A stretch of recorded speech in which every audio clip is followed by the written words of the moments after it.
Humans are very bad at counting. My guest today is Christopher Baum, Chief Compliance Officer of VotRite, an award-winning innovator in electronic voting technology. At VotRite, he manages certification processes and election integrity for voting machines designed to reduce waste, increase accessibility, and strengthen election security. I want to start with what first drew you to dedicate your career to the technology and democracy. When I was in high school in southern New Jersey, Millville, go Thunderbolts, we had a modem connection to Princeton University with a teletype machine. And on that, I was able to learn to program computers. So I got into technology early. I got into the political side of it by accident. I started two services when I was with Gartner and working with governments around the world preparing for Y2K. What problems this innovation at VotRite solves, and what you want to say to the public that it represents for the future of elections. Once you get in the door, the conversation's over. You use our system, you know it recorded accurately, you know it's secure. How do you navigate the cultural divide across partisan lines? We give them trustworthy results. Now, just a little bit of a teaser for you. How'd you like to be able to vote securely through that? I'd love that. We're really close.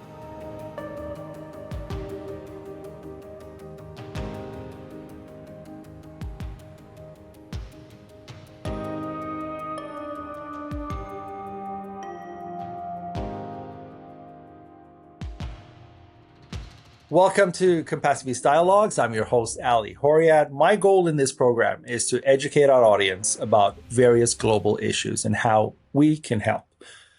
Hello, Christopher, and welcome to Compassiviste Dialogues. Thank you very much, Ali. I am delighted to be here. I was actually, I'm a big fan of your work, and I even knew about it before you invited me. Oh, so okay. I was pleased to get the invitation. It's pretty cool. Well, thank you. And considering, before I even pop into the first question, considering the climate, the political climate in the US right now, and the changes around the world and people becoming more politicized in some ways, I think that what you're doing is kind of bringing the tech up to the place where people are right now in really voicing their politics. And I think, the change is needed. So this is really why I wanted to have you here, because I think you're generally, the tech happens and then people catch up and use it and take advantage of it. Whereas here, the tech's been somewhere lost in the background and you're really kind of pushing it forth. Well, it is an interesting situation. There are lots of things to argue about in the world. We don't want this to be one of them. It's like, all right, fine. You can argue about who gets to vote, who gets to be on the ballot, where the lines are drawn. But all of that, our goal is to say, all right, you all make that decision. As part of our democratic voice as individuals, we will participate. But once you get in the door, the conversation's over. You use our system, you know it recorded accurately, you know it's secure, you know that it's been done accommodating people that have challenges voting, and everybody's vote was counted accurately, was counted exactly one time, and the results were solid. Now, whether or not you agree with how they got there, that's a different story. But once they're there, right, it's good. Right. And that's also why I'm kind of advocating for this myself, is exactly for what you said. I think the entire spectrum of the argument should be, like you said, to the point that they get there. Once they get there, there should be an efficiency and there should be an accuracy that with our tech today, and especially with a country like the US, right, with the ability to roll out that tech, we should not have efficiency and accuracy issues. So you're Right. coming here and saying, yes, we've eliminated that. So now what? Right. And that's really the question. The whole of the country should understand that this exists now. And everybody should be out there saying, I want this and I'm not voting without this. And because, it doesn't matter what I believe in and, which side I come from. It's not political at all. It's just a Right. facilitator that is accurate. Right. So I was actually arguing with someone about this. I said, have you heard of this? And we were talking and I was saying, it's kind of like, upgrading medical equipment in a hospital surgery room. Like, there's no argument about it. It's better. Like, what are you going to argue? It's very different if the board decides we're not going to see women anymore at this hospital. Well, there's a debate right there. But when you say we're going to treat people healthier, better, what's the debate? Please explain that. So that's really why I wanted to kind of spread this and put it out there through whatever platform we can. Now, I want to start with, so that was a preview, everybody. I want to start with what first drew you to dedicate your career to to this intersection we're actually just talking about, technology and democracy. In the U.S. context, technically a constitutional federal republic, but still, we use democracy as a word. And how did that shape where you are today? Because you started somewhere. What got you into this? Well, actually, I got into technology relatively early. I graduated high school in MCM LXXVII. Okay. So that was a while ago. But Yes. when I was in high school, and I'm not going to tell that to anybody, you're going to have to figure it out for yourselves, people. When I was in high school in southern New Jersey, Millville, go Thunderbolts, we had a modem connection to Princeton University with a teletype machine. And on that, I was able to learn to program computers. I was a junior in high school at the time, and I just got involved with the technology very early. The college that I first attended, Occidental College in Los Angeles, had a great computer lab, which I had access to. And I got to work for one of the very first computer stores in the Los Angeles area, the Byte Shop Brentwood. If you're not familiar with Brentwood, the people who can't afford to live in Brentwood live in Beverly Hills. So, and I want to emphasize that I did not live anywhere close to there. But I got to meet with some incredible clients. I had clients like Bob Newhart and George Carlin were clients of mine, and got to work on what was then breaking edge technology, leading edge technology. The early Apple IIs, the Apple Lisa computer, the Apple III computer, Kromemco systems, Osborne computers. All of that stuff was literally at my fingertips. I couldn't afford any of it, but I got to work on it. They were so expensive back then too. Oh yeah. They're so expensive. Kids today have no clue what it's like having a computer in your house 50 years ago. Right. I still own my first real computer, which is a RCA Cosmac VIP that did a black and white output for a television set that you would connect to the antenna, and saved the programs on a tape recorder on cassette tape, and had 2 whole K of RAM. Wow. So yeah, and I still have it. So I got into technology early. I got into the political side of it by accident. I started the 2 services when I was with Gartner, which actually Data Pro at the time, being transitioned from McGraw-Hill to Gartner.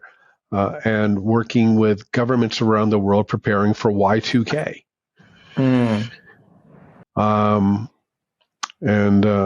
You're far too young to remember this, but I'm sure you read about it in history. The issues around Y2K and how we spent $6 billion and nothing bad happened. Well, nothing bad happened because we spent $6 billion. Had we not, bad things would have happened. So is that true? But, Bad things would have yeah, happened? Yeah? bad things absolutely Okay, would have because I was happened. not that young. I was just young enough to think, oh my God, everything's going to shut down, everything's going to collapse, we're going to lose access to everything, my bank account's going to go away, and all these things like were propagandists like everywhere, and I didn't know what was true and what was not, and I just sat there. And I remember the year 2000 rolled in, and I was staring at computer and everything else, like thinking, I was at home. A lot of people didn't even go out because we were so scared to celebrate that night. It was like apocalypse, And so now you're telling me it was worth it that I stayed at home because you may not have Well, spent that no, $6 billion. Dollars. but we did, and that's why Now But I I didn't was know at home that. too, but only because I was exhausted by that point. I mean, I've been Okay. working on this stuff for like 6 years. But there really were issues because the systems that had been designed in the 1950s and 1960s had room for a two-digit date, and the date was always going to go up. So there wasn't any provision to go from a 99 being less than 00. When that Right. happened, you had to have a four-digit date. Now, they were designed when memory was expensive. When I was coordinator of information systems for Texas Tech School of Medicine, I put in the first local area network that the medical school ever had, and we ran the entire network off of a 5 megabyte hard drive. Now, for those of you watching at home, you have in your phone right now 128,000 times more memory than we had for the whole medical school at that point. So memory was very expensive. There was a time when a megabyte of memory cost you about $1,500. So that's why digits were years were 2 digits instead of 4. You only need 2 digits because years were only going up, and it was expensive to store it.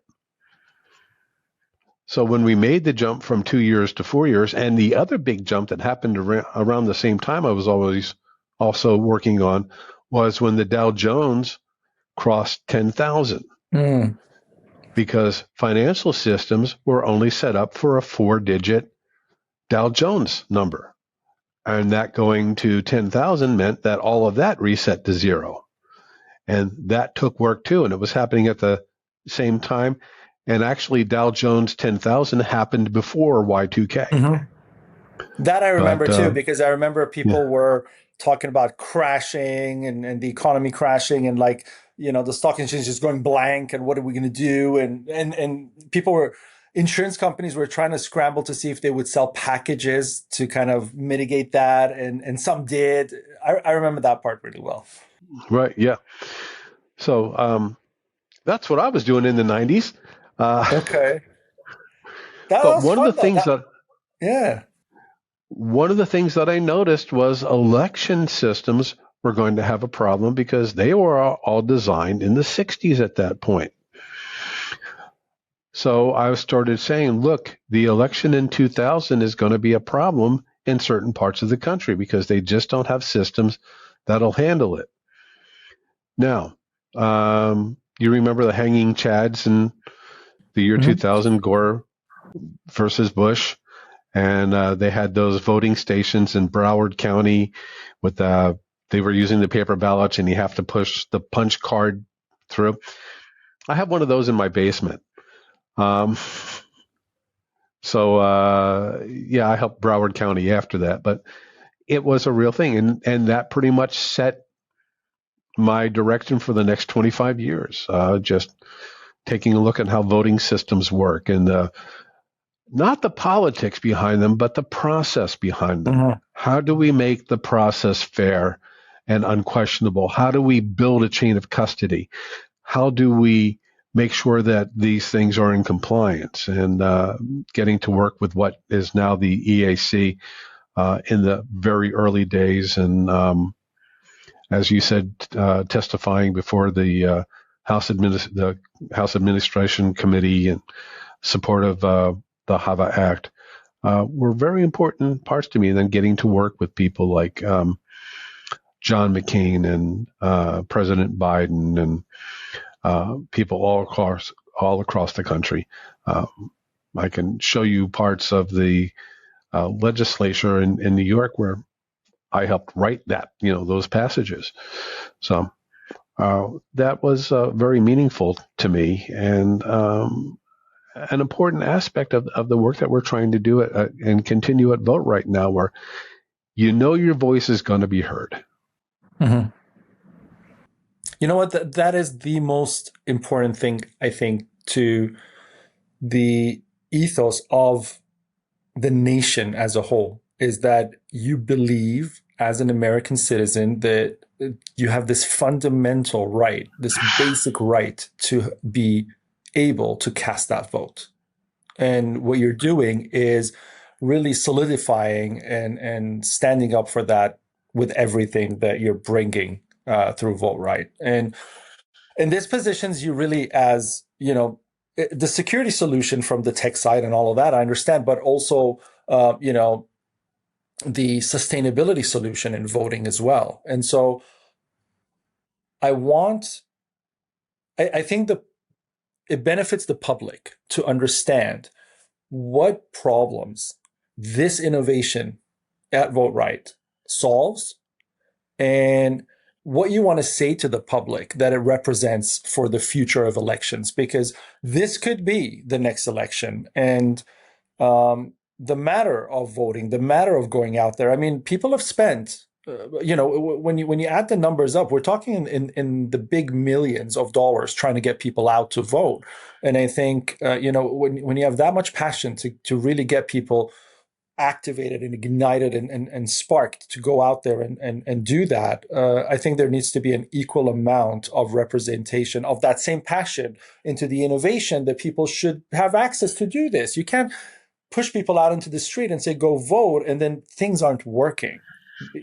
Right. You want to spend that $5 there too. I mean, if you're spending $100 getting people out there, spend the $5 so when they get there, it's done right. And that's where I really advocate for this. Well, let's talk about some of the options on that, because we are seeing pushes right now from the White House on down to go back to hand-counted ballots. Mm-hmm. And one of the examples I hear often is our neighbors to the north, the Canadians vote on paper. They do. Because when a Canadian election has an office on the ballot, one. Okay, you make your check mark or you fill in the square for one person, and then you're done. So it's, almost like completing a lotto ticket, but not quite as complicated. Mm-hmm. So it's relatively easy to count a ballot that has one candidate on it. If you compare that to an American ballot, the presidential ballot in my county, Burlington County in New Jersey, had 16 offices on it, plus public questions and all that stuff. But there were 16 races on that ballot. And most of the races had multiple candidates. Mm-hmm. So it takes time and it takes a process to count those ballots. Now, do you know how many presidential ballots were cast in the United States in 2024? No. I do. Okay. It was, according to this actually comes from the Foreign Correspondents in the United States who tracks American elections. Okay. But there were 1,056,300 I'm sorry, 156,302,318 ballots that were counted. That's a lot of pieces of paper. And you know what? Just that amount of paper is 5 times the population of Canada. And on top of it, the voting population of Canada, probably 6 times the voting population of Canada. So that in itself complicates the issue of comparing yourself to Canada. Right, exactly. But we'll get to more for that in a second. So let's take a look at what it would cost to count that many ballots. And I'm not talking about creating them, storing them, transporting them, training the people to count them, housing them when they're done, where you're going to put everybody, feeding them, providing sanitary facilities, just how much it would cost to count them. Okay. Now, Mojave County did a report where they got trained people to count ballots because there was a push in Arizona to hand count ballots.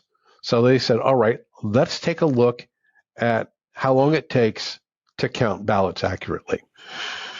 And basically, to count a ballot like that takes about 3 minutes, which is reasonable. You know, you have a team of 4 people, and this comes out of Anthony Stevens' work up in Connecticut using the read and mark system. So you've got 4 people. You've got somebody who reads the ballot, race by race, and which candidate that won. You have 2 people tallying the ballot. So they've got these papers with all of the candidates on it, and they put 1 mark next to each person as their name is read. Then you have somebody who monitors that whole thing, making sure that the 2 talliers mark the tally sheet correctly and that the person read the correct candidate from each ballot. So to take all that for a number of races on a ballot takes about 3 minutes per ballot. Does that seem reasonable to you?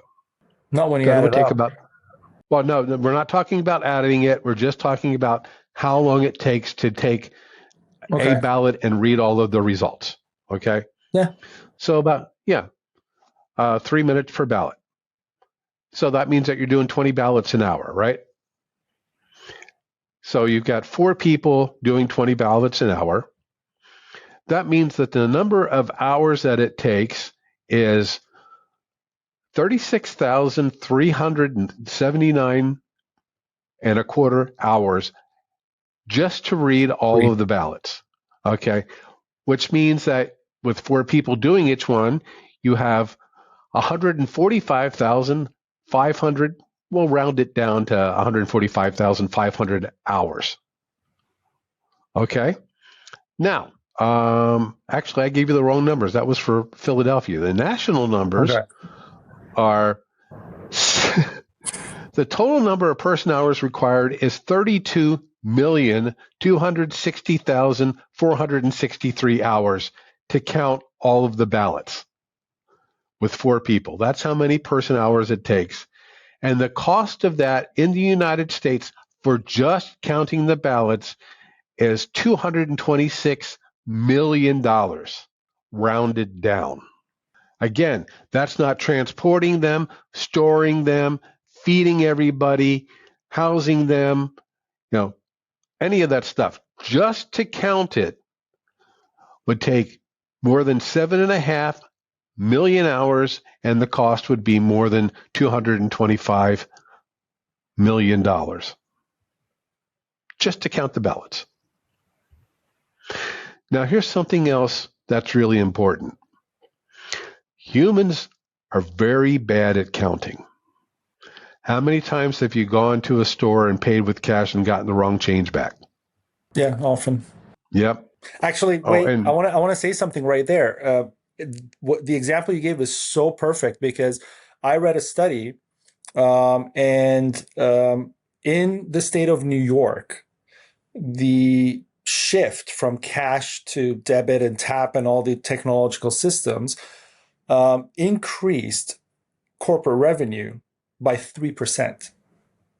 Just on its own, just the right. fact of this mismatch of giving more change or the petty change that basically gets miscalculated, like you said, was a variance of 3% across the whole state. I mean, we're talking millions of dollars just in that shift alone. So yes, people are Okay. really bad at counting.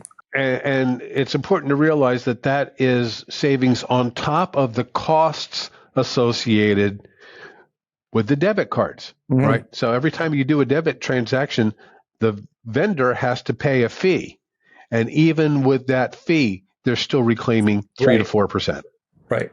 Oh, and by the way, those numbers that I gave you in terms of the $226 million, that assumes that you're paying these people the minimum wage of $7.25. Yeah, which you're not. Right.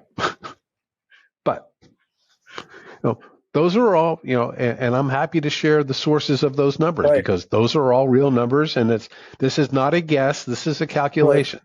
Oh yeah, we'll put all of that down in the links because I do want people to go there and get shocked because you deserve to get shocked. You deserve to have this kind of information. So I would like you to do something for me, Ali. Starting at 1, count by 3s. So 1 and then 4 and then 7, like that? Yeah. Okay. And you got it right. 1, Most people, 4, 7, most people 11. don't. Because most people go 3, 6, 9. I was in the finance game, so that's probably the difference. But yeah, I guess people would go 1, 3, 6, 9, and there would be a mistake there. Yep. You count well. Congratulations. Well, thank you. I said, I used to run a hedge fund, so I better count right. Or if you count wrong, it's on purpose, which is a whole different discussion. Yes. People don't realize how easy it is to make a paper ballot invalid. So, for example, let's say that you are being very careful with your ballot. You make sure that you voted in every race, and before you deposit your ballot in either to the scanner or the ballot box, well, it's going to be a ballot box because we're counting these by hand, right? Mm-hmm. So you go down every race, and while you're going down every race, you put a little dot next to it to make sure that you did that race, okay? So you've checked off this things on the list before, right? You put a little dot down. Yeah, that invalidates the ballot. Wow. Because that is a extraneous mark, and an extraneous mark invalidates the ballot. That would have so many invalidated. That'd be a lot of people because you do that. You do kind of mark things to eliminate what you've done and what you haven't and what you're going to go back to and stuff like that. So, and you're generally not even told that. So great. Now, let's say that you are a nefarious person and you are working as one of the talliers and you're wearing your nitrile gloves because you don't want to be handling all that paper without your hands being protected, right? Mm-hmm. So you have a little ink pad, and when you look at the ballot, you put a little mark on it. Mm-hmm. This ballot has a mark on it. This is invalid. True. And of course, you choose which ones you want to mark. Right. And this is important. There is no doubt that elections have been stolen. Okay. Case in point, we can go back to the ballot box 13 case. I think it was 1934, but in Texas. But until the last part of the last century. Yes, from when voting started in Greece until then, elections absolutely were stolen. Mm-hmm. All on paper. We've had 1,000 years at getting good at stealing elections on paper. Now, when I use a voting system, this is how it's done in the United States. There is something called a gold standard of the software.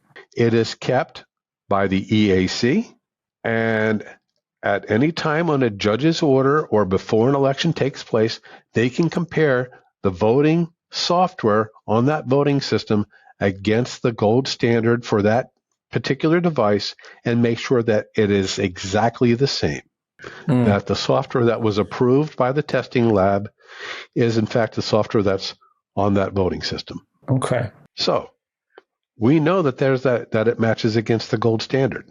And you can duplicate the gold standard if, that's the efficient way, but you can do it on a drive that is called a worm drive, a write once, read many. So that drive can't be changed without leaving traces. Mm-hmm. So I can take that copy and go back and verify the copy against the gold standard. And now I can verify systems against the copy. So I can show if I have the preserved chain of custody. So I put security seals on my drives until they reach their destination. So if the security seal is tampered with, it's known that it's tampered with, and we no longer trust that drive.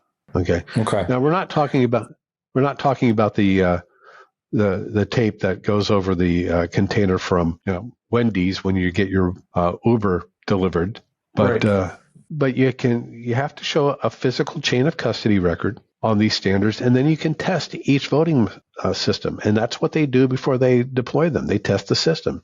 They verify the ballot. They verify the system. Now, it's interesting. I've been on a lot of podcasts where people are, in fact, advocating going back to paper ballots. And all of them sell merchandise, and none of them take cash for the merchandise. It's all sold online with electronic transactions. I think that comes down to a question I do want to get in with you, which is the philosophy of it, right? Because a lot of people also don't understand the science of what they're arguing against. So you could probably debate a lot of them on the technology and on the science, and they wouldn't even know the language you speak. But they advocate for these things because of the propaganda that pushes them to advocate for them, because some kind of disinformation was fed to them to say this is better, which is really what I'm trying to do here, is pull out from you, the science of it at first, because right now you've basically responded to, worries about scrutiny, hacking, tampering, and all of that, because look, there is that, one write, several reads. So there's no way you can do that without me being able to know this, right? So that's one.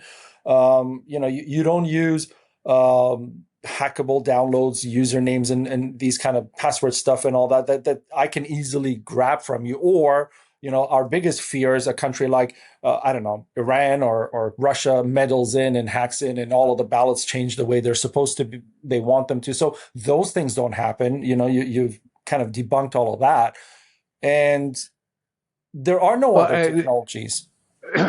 Now, I want to go back to that point in particular with our system. Our system, our Titan system, is completely air-gapped. There is no connection from the voting system to a network, ever. From the time it's created, every time it's used, when it's stored, it is never connected to a network. It doesn't even have the capability. It's not built into the system. Right. The only way to get a ballot onto our systems is to use an electronic key. It's encrypted. It's matched to a ballot system. So if I don't have the right ballot for that key, that system's not turning on. It's going to give me a warning message. And it has to be physically plugged in.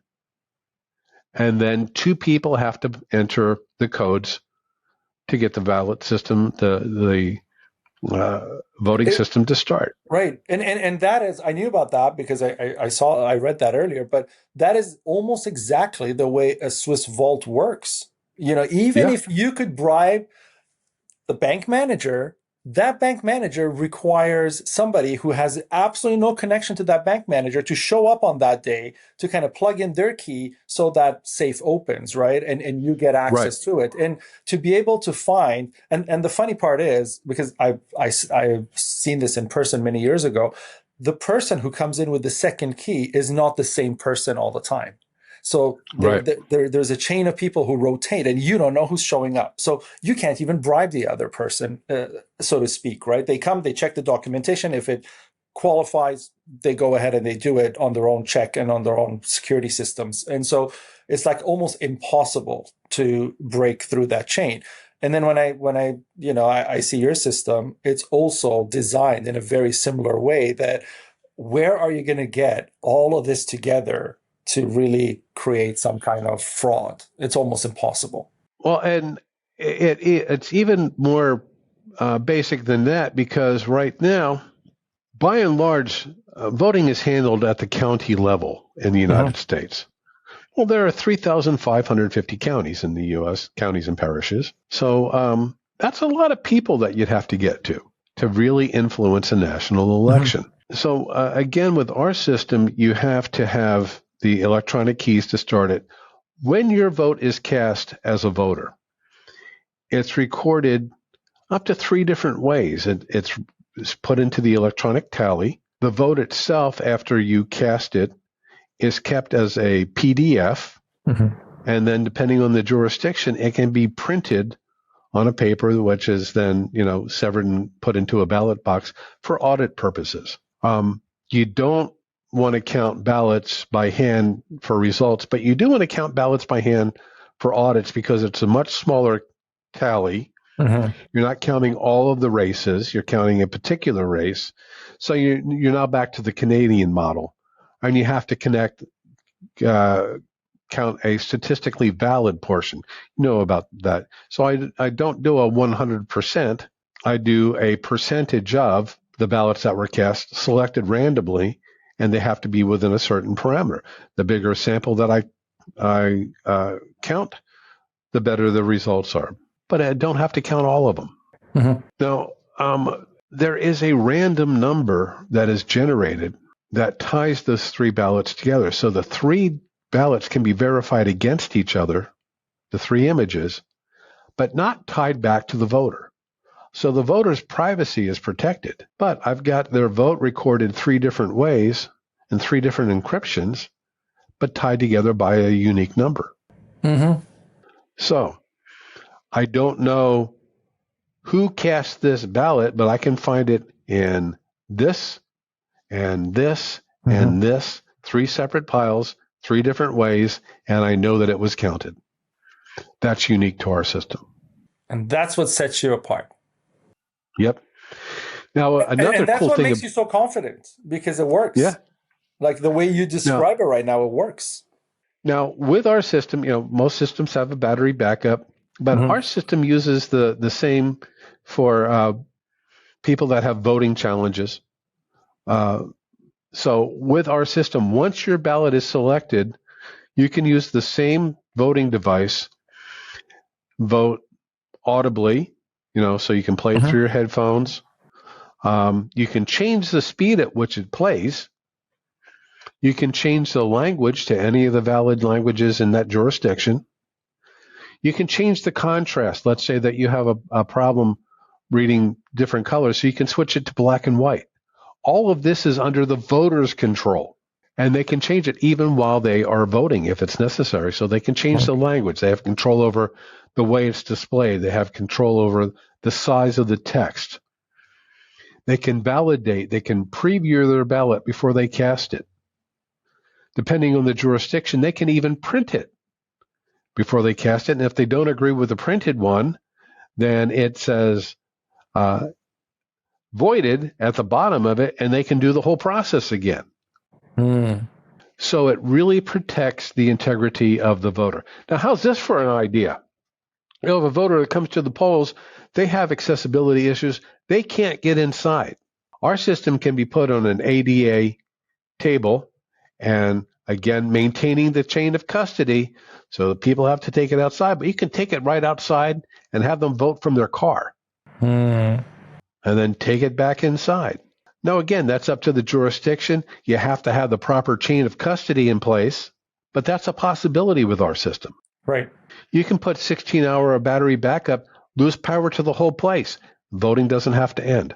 You just keep going. Yeah, you're eliminating even, this could happen by chance, but it could also happen by design, and you're eliminating the risks of tampering, in that way as well. Right. Because the power grid does not have the same protections as our system has. And all these, see, what you just said kind of eliminates the access challenges that people generally throw at you when you come up with these kind of technological ideas that they don't like. They quickly say the poor, the elderly, the digitally literate, and all these voters who struggle with new technology. How do they, deal with this? But um, you're providing all of these different ways of allowing people to have equal access to the right of voting in a way that they understand. Right. And because our system is based on, commercial off the shelf Mhm. technologies, it's not, it's accessible in another way. A person can carry it. So you can take it to places to teach people how to use it. I can take it to a soccer game and let people, I can take it to a college campus. I can take it to a high school. I can take it to a You can take it to VFW church meeting. and get your You can whole take it to community kind churches. You of, can take yeah, it, yeah, yeah, yeah, town halls, yeah. um, You can educate people with it essentially. and let people practice with it. And when the day comes, they know what they're dealing with easily. Exactly. You can put simulations of it up Right, on the web. right. This is how you do it, and make it. And you don't do one of those solutions; you do all of them. Mhm. So you get to the point where you're reaching the population that's going to come out and vote, and encouraging people to come out and vote. You don't want the people that are saying, "Well, I don't know how to use it, so I'm not going to." You give them a chance to get familiar with it. Mhm. Right. That is what you just said there was really great because I find a lot of the reasons why people avoid new technology is that fear and the embarrassment and kind of, how do I work this? I don't know how it works and I'm not getting on this machine.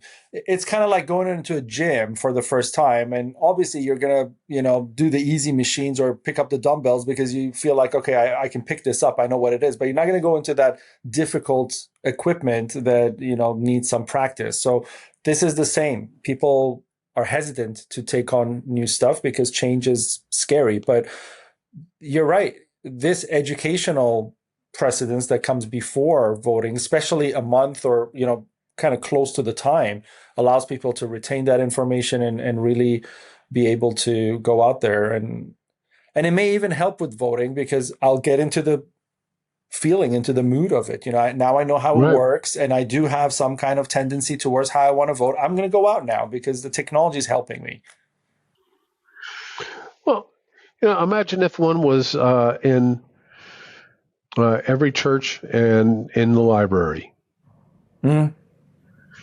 And you just moved them around every synagogue, every temple, every place of worship, and you get them around every town hall, um, in the schools during PTA meetings. Mm. You know, like I said, the what do people show up to? Even large Okay. corporations. I mean, you have you Yeah, go to Apple and put it there and say, look, we're having a 4-hour hosting of how to use this. That's a huge because I mean, those people have you, families and well, I live right outside of Philadelphia. right. So you want people to see it, you take it to the Eagles game and you put it up in the parking lot. Oh, there you go. There you go. You're having a really good season too. Speaking of the Eagles. Go Birds. Yes. Yeah. Tough last game, but a good season so far.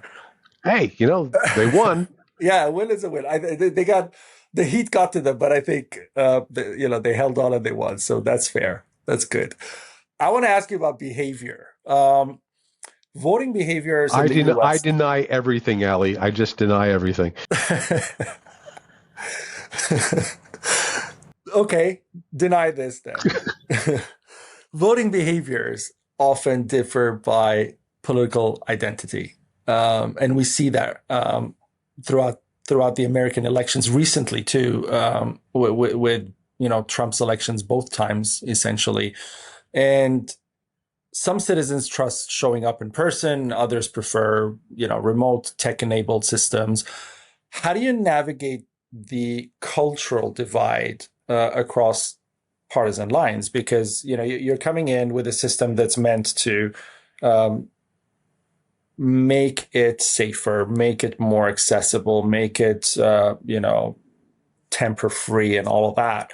and not really engage in the politics. But political advocates will say this is by itself political because, one side may prefer tradition and traditional systems while the other side may want the tech to come and build into it. So how does VotRite really navigate that? Very easily. We don't. We present the facts. Okay. You can accept the facts or you can deny the facts, but your acceptance or denial of them does not change the facts. It doesn't. It doesn't. But are you not concerned that the misunderstanding or the misconception of a majority of the public may thwart the support you need to make this the actual system of the future? I mean, you do need people to want it, to be able to have it, because there's a lot of great stuff out there in the world that people just don't advocate for, and then it dies out. It doesn't mean the system or the thing was bad, the innovation was bad. It just means that you couldn't do it. You couldn't sell it. Right. I understand that. And like I said, for us, really our go-to is just present the facts. The fact is that if you want to count presidential ballots by hand, it's going to cost you more than $300 million. That's the fact. Okay. I can show you the numbers. The fact is that if you use a system like ours, your vote is going to be secure. It's going to be reported accurately. It's going to be counted accurately, and you're going to have options for that's the fact. Show it to you. Bring it out, set it up on your table, show it to you. And do you have a tour that you're doing? Because I like the idea of let me show it to you. I don't. Well, I'll play devil's advocate here for a minute, and I'll tell you, I couldn't care less if it cost $1 billion, because you know what? When it comes down to where that is coming out of, it'll affect me minimally personally on my taxes. But if it's going to support, the elections going my way, I'm cool with that minimal investment. So I'm not concerned about the financial aspect, but the rollout is amazing because, like you said, if you have a touring date and you do have it in the Eagles parking lot, or you do have it in other place, churches and stuff like that, I think that starts to familiarize people and say, hey, I get it now, or I tested it, it actually works. I'm not falling for the stuff that they're propagandizing. What we're doing right now is we're not certified for public elections yet. Okay. But we do private elections. So we're doing things like unions and homeowner associations and condos and things like that. First of all, it helps pay for the development, and elections are elections. It doesn't matter whether they're private or public. You want your election base to trust the results. So that's what we do. We give them trustworthy results. And that's part of it. But the other part of it is discussions like this, people who are influencers, who are thought leaders, and go out and talk to their public. I don't agree politically with everybody that I talk to in these, but we can still have a meaningful discussion about what the facts are. Yeah, the facts are facts. Like you said, there's no arguing the facts. And that's why I really believe in a rollout program, because if the public can force their MPs and their electoral committees to say, hey, this is where we should go, I think then it starts being the advocacy you need. So that is one way of doing it. Yeah.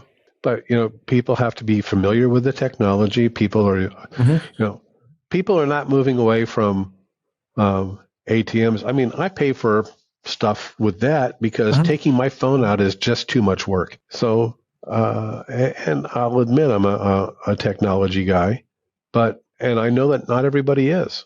So we do exactly what you're talking about, where we get people familiar with it. Most people are not going to give up their ATMs. Most people are pay with their debit card or their credit card. You still see people using cash. Cash is really interesting because cash is paper, right? Right. You go to the bank and you withdraw $500 in $20 bills. You step away from the counter and you're reviewing the bills and you find Uh, one of them, for some reason, you find is counterfeit. Who was responsible for that $20? Should be the bank, Should be, isn't. but it's not. But I don't want to be As soon responsible for it. as soon as you step away from the counter, It's your money. it's your money. Mm-hmm. You go back and present it to the teller. What is that teller legally obligated to do? Is to take it from you, make you sign a document, and then put it in a plastic thing, and then get it to security. Right.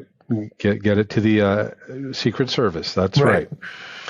And what happens to your $20? It's gone. That's You have right. $480 now out of your $500 withdrawal. That's right. That's how much we trust paper. Mm-hmm. And you know what? If you were defrauded with your debit card, you don't lose money. That's right. But yet, cash is king. But it's changing. I think it's changing because you're beginning to see like you said, tap and pay and stuff. You're beginning to see the comfort that people are having now versus 20 years ago with these things. 20 years, 25 years ago, or even, earlier, not only was it riskier to have, credit cards and things like that, but it was also tedious. I remember when I was a child and my dad would pay with his Diners Club or something. They had to do that swipe thing and call the place in, and like it took 5 minutes for you to pay a bill. But Yep. now, it's just tap and go. And so, the tech is moving, and I think the familiarity of people using it is just becoming something of second nature. So I think, the struggles are really in the early stages of getting this out there. But once it's rolling and, 2, 3 elections go by, it just becomes part of the nature of the thing. And people forget that it wasn't there a while back. People forget that accountants in the 1960s had to sit there and, add everything by hand. And one generation later, nobody can calculate, 20 plus 35 because the brain just doesn't work anymore. But these are transitions we make, and we get comfortable in those transitions. So I think it's just the beginning that makes it difficult. Now, I want to ask you a couple of questions a little away from the tech of it. And the first of it is something about yourself. So after 3 decades in election work, and that's long, that's a lot of time being involved in this. Like, this stuff inside out. That's how long you've been in there. What's one moment that has stayed with you, or a story that reminds you why what you've done for 3 decades really matters, and where you're going now in this decade is even more important, and really brings your work to culmination with this innovative shift? I can tell you exactly, and it does not make me look like a good person. It goes back to, again, the Bush-Gore election in 2000, and me telling people, I told you so. And I realize that is petty, and I'm okay with it.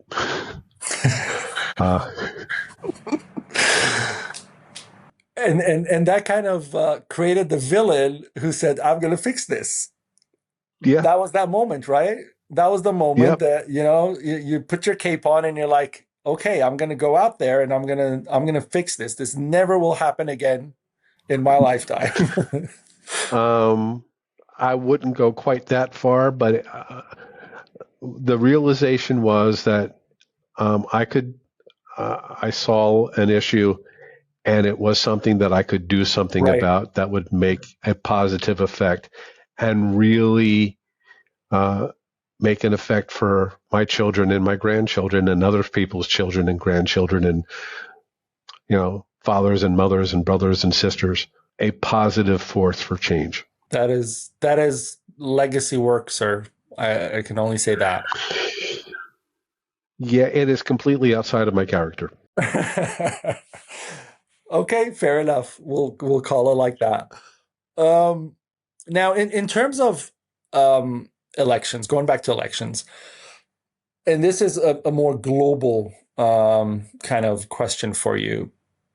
should we think of election reform not just in terms of mechanics and security, but as part of a larger systems shift, one that addresses voter confidence, disinformation, the ecological impact of what we broadly call democracy, with all of the different systems in it. What is your take on this? I mean, how do you?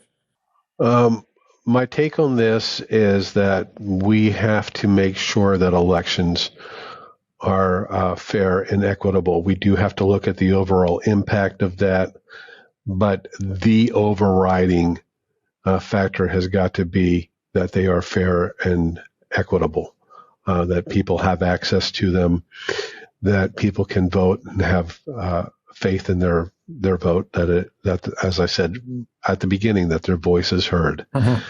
That is the overarching objective of what we need to do as a people. How we get there is open for debate. It is a debate that I participate in personally, but corporate and speaking as an officer of VotRite, our responsibility starts when people get in the door, and we take that responsibility very seriously. We do not own people's votes. We are stewards of that voice. And stewardship is a very different kind of responsibility. I remember on a tour that we were doing when I was a consultant for the state of New York, and we were going around to individual counties and doing workshops with the boards of elections in the individual counties, and a director of elections in a certain county getting up and saying, that person is a voter when I say that they're a voter. And I stood up and said, that is wrong. That person is a voter when the law says they are a voter. Your job is to make sure that that law is followed. It's stewardship. It's not ownership. And we have to look at ourselves as stewards. Amen to that. Stewardship, not ownership. I'm going to steal that from you. That's nice. Um, if you if you had the authority right now, the influence, the power, the moral authority right now to make to make progress in the way you want to see it, in the U.S., in the world, towards a social harmony, a way of making things better, what would be that first action you take to ignite this? I want to make sure, that I'm emphasizing this. My role starts when they get in the door. Mm-hmm. And that's what I want to do. Not just VotRite, but every system used in every jurisdiction, that they see themselves as recording. No, yeah, I would prefer that it be ours. Mm-hmm. But whatever it is, even if it's hand counting systems, there are places where that's appropriate. That the people running the systems are stewards of the voice. And that's the change that I would make, that realization at every level. That would be a lot better. If everybody trusted their voting system. Yes. I'm just thinking to, just the last few elections that, almost everybody listening, watching this will remember. This was the major issue. I mean, what you're tackling was the major issue for all the fallouts, of the outcomes. And so, never mind which side of the spectrum you're on politically, if this could have been implemented, that discussion wouldn't have happened. Right. You wouldn't have had to. January 6th wouldn't have happened, on either side of the spectrum, however you look at it, because there would have been a factual basis that you can, return to and say, let me see. And that would have been presented, and you would have known, for a fact what happened. But because we didn't have that, because VotRite wasn't in place, the chaos happened, and it could have gone a lot worse than it did. And it could have had a lot more global implications than it did. And so, This isn't a political discussion at all. This is just a discussion of, hey, we have this much risk, and there is a gentleman sitting right in front of me who can bring this risk to this. Why are we not implementing it? Like, explain to me why. How is this political, right? It's not. It's just a matter of implementing the better future. I asked this this is my last question for you. I asked this of everybody. Um, I like what you're doing. I appreciate the innovation. I think it's perfect. I looked into it. I asked some people who have some kind of knowledge about it, and I do my research often when I speak with people. I don't bring people out because it'll get me viewerships and stuff like that. I mean it when I come here and I sit here for the hour with people. It matters to me. I don't waste my time.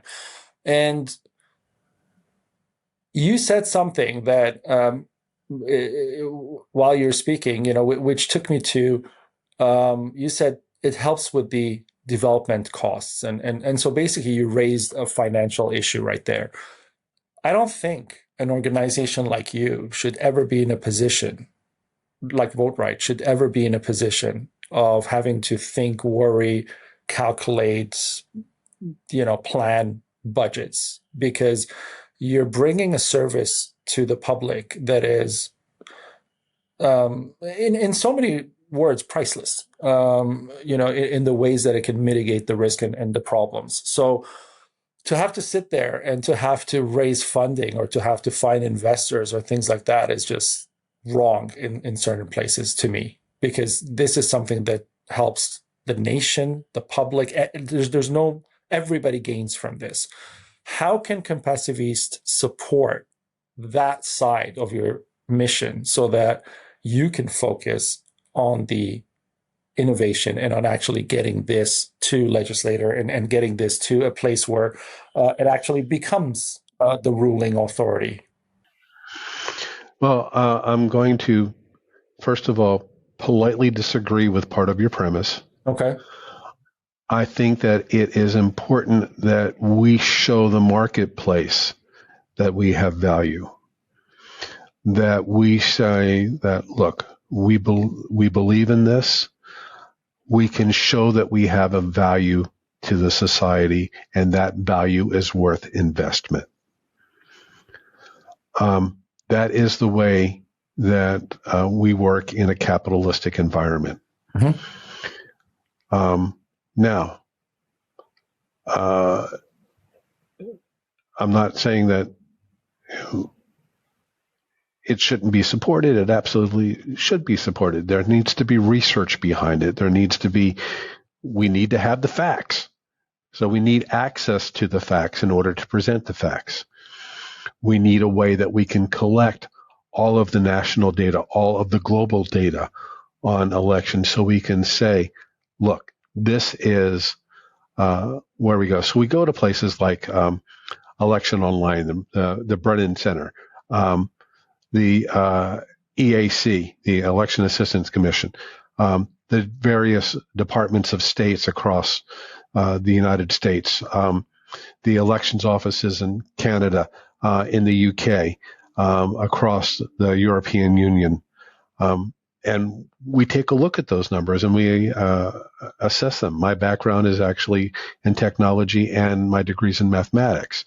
So as a company, we have the tools to analyze that, but we need access to that information.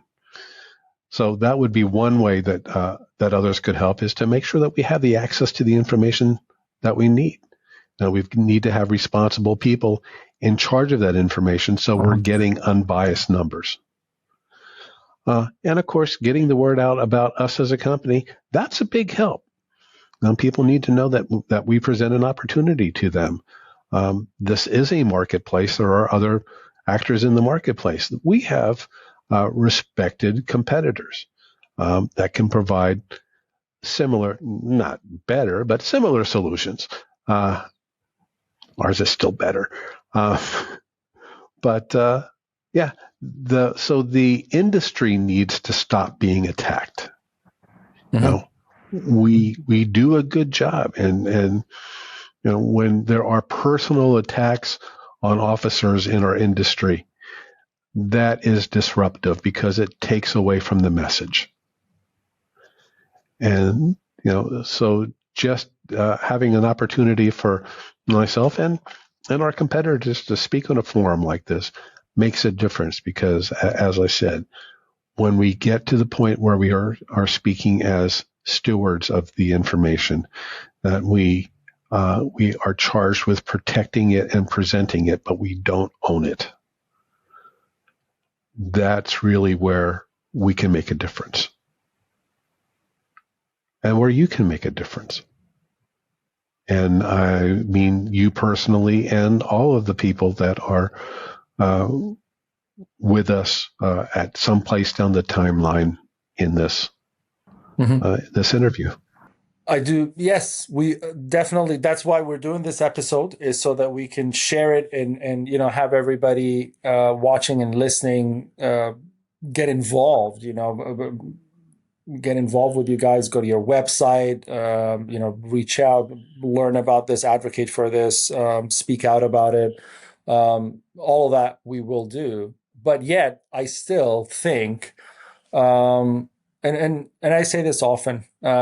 Capitalism was not designed for this kind of competition. It was designed so that innovation excels and really catches on fire, and that we can promote these innovators so that they could do great for the public. In the Wealth of Nations, it was never about make Christopher a billionaire because he designed this innovative way of voting. It was about give Christopher all the money he needs so that he can create this for us, and so we benefit from it. And that was the basis of it, and then we screwed it up. But right here, what you're doing is not about competition with all of your competitors. What should have happened, just because we're in a broken system doesn't mean we have to advocate and continue for it. What should happen is all of you guys should be put in a room and say, okay, let's throw everything out on the table. Let's take the best parts of everybody's, put it together, have a best system that could possibly be, put that out there. And all of you should have your fair share of the effort that you put into this, so that we, the public, can have the best outcome, versus having the iPhone, but not the camera of the Samsung. You see, I'd rather have the whole bundle in one, and that is the product I should pay for. I understand and agree with most of that point of view. But the only way that you get there, the only way that you build excellence, is through the competition. Yes. What we have now sometimes is the breaking in the system is that you just buy the competition. It happens very often. Right. And that's what I don't want to see in this industry. It doesn't need to be consolidated. It needs to continue with innovation, and you get that through the competition. Now, just a little bit of a teaser for you. How'd you like to be able to vote securely through that? I'd love that. Not only would I love that, then I can start picking on people and saying, why didn't you vote? Why are you being lazy? Oh, I don't want to stand in line. It's cold. No, there's no more excuse. All of those excuses go out the door for me. So, because I really believe in the power of your voice. And I push my friends, and anywhere in the world they are, even if it's not my nation, I tell them, I say, hey, it's election day over there. Why are you at home? Why are you, So I would love that. Tell me about that. We're really close. And it's something that we are rolling out soon for private elections. Now, public elections is going to be a little bit more resistant, but again, we're going to have the facts. You know what? Sign me up for when this does come out, because I will. You know what? I know a few places that I could lead you to that would use this to showcase. I do have the influence to put you in that door to showcase the results and the efficiency and the transparency and the accuracy and make sure that it comes out in the way that you say it does, so that we can further advocate for this, and this becomes a multi-step process to make people really trust and believe in it. And I think I'm also willing to be a part of the kind of, the show tour of taking your system and putting it in places so that you can show people, because I think that speaks more volumes than any other thing to make people feel comfortable and feel like they need this. Now, I have a question for you, if I may. Sure. What were you hoping to learn that I didn't share? Just one thing. How much money does it take to make this something that can really find its legs into the presidential elections in the United States? I don't have a good answer to that question, but Okay. I will get you a good answer to that question. Because that's ultimately where this is going. You have Yeah. to go out there and we're like, okay, let's do this because we believe in it, right? And so, I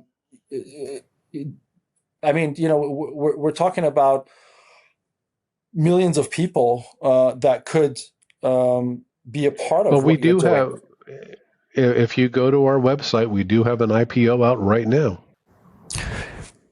Yes, but you know what you don't have? What you don't have is something that people can trust reaching a certain outcome. And coming from my background, Right. I used to manage this kind of situation. People used to come to me with great ideas, all these things. We need, $40 million to do this. Okay. It's not a question of the $40 million. Show me the exits. Show me where you hit home. And when I look at that IPO, I don't see that. So there is no faith in me buying into that until Christopher comes to me, sits down with me and says, A, B, C, D, $80 million, boom, we're home. I say, okay, I can see that strategy. I can see that happening. And I know Tom here and I know Sarah here. So we're going to get through this door and we're going to get through that door. And I know their prices as well. So we can do this, and then I go out there and my public comes through and, we put you in the room basically. But without that storytelling, you're not going to get the answers you want financially. So that's what I wanted to know that you're going to get to me is essentially that story. Once you give me that story, I will go to bat for you and we'll make something happen. That's a deal I can accept today. Fair enough. We will wait on that and I will update the public when I have that and we will go from there. But for now, thank you very much, Christopher Baum, for joining us on Compassiviste Dialogues today. You reminded us that the health of what we broadly call democracy or a federal republic depends not on ideas alone, but on the systems that we build to sustain them. Systems that must be secure, accessible, ecologically responsible, the stewardship that you talk about, the commitment to pairing technological innovation with human dignity. And that's why you are a compassiviste without labeling yourself, because you've taken that compassion that you had from that moment in that story that you mentioned, and you put it into action. You said, I'm going to do something about this because I can. So many people can, but don't. The difference between you and those people is that compassiviste ethos, that you took your compassion and turned it into action. And now here you are. So of course, I'm going to support you because that is exactly the kind of power and momentum we need in the world today. Winston Churchill said, it's not a question of us doing what we can. It's doing what we must. And that's where we are right now. Indeed, we are. To our audience, please subscribe to Compassiviste Dialogues and share this episode and explore the links below for VotRite and some of the details we're going to give you about all that information and the numbers so you can just gasp and say, oh my God, I didn't know, and learn some of this stuff. Follow us on our social media, Compassiviste. The reason I want you to subscribe and listen to these episodes is not so that I can become Mr. Beast. No, it's because they matter. Not that I matter. These stories matter. Stories like VotRite matter to your lives every day. They affect your lives every day. The way this ends will affect your life in the future. So you want to be here. You want to pay attention. You want to be vigilant in these situations. We're here to help change the world together. I'm Ali Horia.